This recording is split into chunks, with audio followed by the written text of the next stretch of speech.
This underrated duo just destroyed the greatest players in Europe, and I wanted to figure out how they did it, so I analyzed their best games in the Duo Cash Cup. And make sure to watch the end of the video because there is a lot to learn from watching these guys. The first thing that I like that this duo does is the way they rotate here. They use the ceiling or the floors above their head while using the Flowberry Fizz. It allows them to rotate quickly and safely. If they were the Flowberry Fizz, they would be slowly flying up in the air and they would be easy to shoot and eliminate. I've seen it happen to so many players, so if you want to rotate safer in endgame, copy that using the ceilings or the floors above you while you move along with the Flowberry Fizz. Recently I've reviewed Queasy and I learned how important it is to rotate dead side, and that's exactly what Comeback and his duo Perchawa did just there.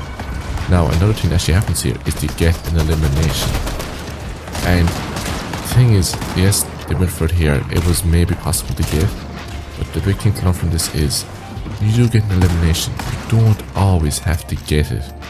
What I mean by that is they could have forced trying to get that loot or that refresh and died because of all the teams around them that were pushing in, and instead of tunnel visioning on that loot, they decided to, we need to rotate now and look to maybe just wait till we get another one. And that is the right thing to do because they're alive. They didn't die from some scuff fight by jumping in on a risky refresh that other players were looking at. Next thing that they did really well is when they started gaining layers here to put themselves not suffocated in a pile at the bottom of the hill where all the players are at.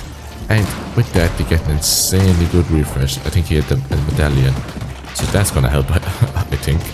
But yeah, now they're above on this hill and they're not suffocated underneath it, and they're going to be able to rotate. They do pop medkits here, nothing wrong with that. You know, when you're low on materials and if you have medkits and it's at this stage in the end game, it's usually a good idea to pop the medkits and just kind of guarantee those extra few placement points. But here they actually spot an opportunity to take high ground, they take it and get a really good refresh. They could have played it safe there and just continued popping their medkits, but they saw an opportunity and they took it. And that's kind of what makes the best players the best, is their ability to play to the situation that is happening. Here now, they're playing hide fairly well, I'd say. They're spraying down, putting pressure on the players. Okay, I was going to say, if he pops that medkit, that's a bit stupid, so that would be a waste of a medkit. But he actually cancelled it. So, yeah, even better there. They're not panicking in the situation. I think if he popped that medkit, it probably would symbolize that they're panicking. But no, they're putting pressure down here, playing this really well. I can't believe they did get this high ground for as free as they did, but sometimes you get lucky and you have to just play to the situation. Alright, I think they just gave each other the scrap materials that they had, so that's when you have like the 6, 7, 8 kind of materials, like 7 wood, 8 brick, and your teammate also has those type of numbers. If you drop one into his inventory, you might be able to get 1 to 3 more extra builds, which can actually come in very handy. Overall then they go down, but overall very well played by Perchawa and Comeback.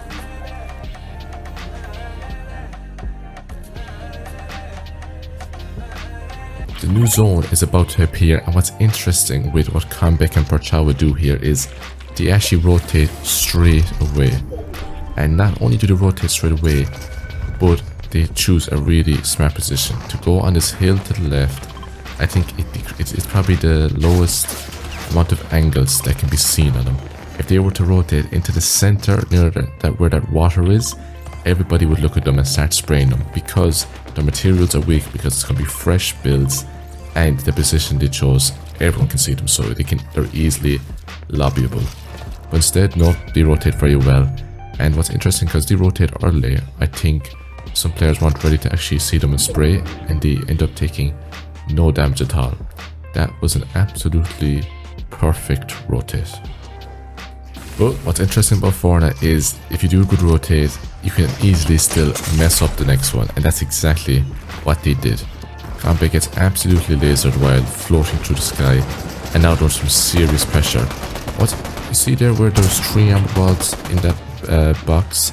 Comeback could have stayed in there and healed up, but instead he still gets to his teammate. I guess the reason for that is it's always best to be with your team, especially in these lobbies. If they realize that one player is apart, they're just going to hard double key them and 2v1 them. So it was smart there by Comeback to get to his teammate, even though he could have just healed up and probably been fine for himself. And what they did well there is they went back away from them and looked for defensive damage. Because usually when teams try and fight you, they'll keep fighting you unless you get the defensive damage to slow down the momentum and maybe make them think, wait, maybe this isn't worth going for. This is a good team and it's going to be a hard one to win. A hard fight to win. So yeah, Comeback and Portal play that really well, and that's what you should do when one of your teammates gets sprayed. Get together, look for the defensive shot and try and get some distance. Here we see something we see every time from the best players in Fortnite. They're gaining elevation and also making space, because when you have enough materials and your front side, it's good to make some space that you can use to get more refreshes. It's very hard to get refreshes when you're playing out of one box for many reasons. One, you have less control of walls just that people might build on or be outside of that you can edit and shoot out of. And if you do eventually get a refresh, you're going to be only one box that another team can just pickaxe in and immediately be on you. Instead, when you have space, you can either run back into the space that you have and kind of just use that to be a lot more defensive. So yes, but they great there, they got into a high layer and they made space. Because they have time after getting from side, they're looking back here to get a refresh, but because of where that guy just died, it's not ideal to go for. So to be safe, they don't go for it. But because of low on materials, they have to think about dropping low ground here. In one game when I watched Queasy, he actually was, and actually the previous game when watching them, they were able to go for high ground because of the situation. But here, there's too many players above them, too many players with probably way more materials. The only option is to go down. They have to go to low ground here. Getting Make there smart, because we see previously before, when you're low on mats, it can be quite handy just to play out the heals that you have to get more placement points, and maybe an opportunity will come in that time. Sometimes Fortnite is just a waiting game, or really more of a survival game. You survive till the opportunity comes. There, also you see that they use the armored wall. You should never be greedy with your armor walls. Now don't panic. There's a difference between being greedy and panicking. So yes, when some player is spraying you and this situation, it's such a far into the end game, you might as well use them. And they're low on materials. That's actually more of a bigger part. They don't have enough material to continue holding, so place the armored wall so the players can't just keep shooting and destroying and burning your materials. Here, Comeback just goes for the fight because his Patrol is going for the heal off, and wow, he does have a lot of heals. I guess I'm going to just kind of give a summary of this video so far while we watch him pop his heals. Some of the great things that I noticed that they do is, yes, they stick together. They go for higher elevation at the right times.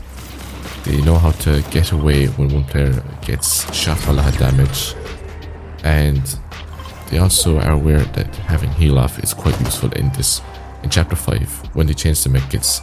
Heal off has been a big part to get more placement points, so they are aware of that too. There's not much to get into this other than being able to not get hit enough in the end game so you can actually have these heals. So yeah, very well played, and they actually win because of that. Overall guys, if you want to rewatch the video or not, I hope you enjoyed it. There's a lot to learn from watching these guys, and also there's a lot to learn from this video, so maybe give this a watch. Thanks for watching, subscribe, and goodbye.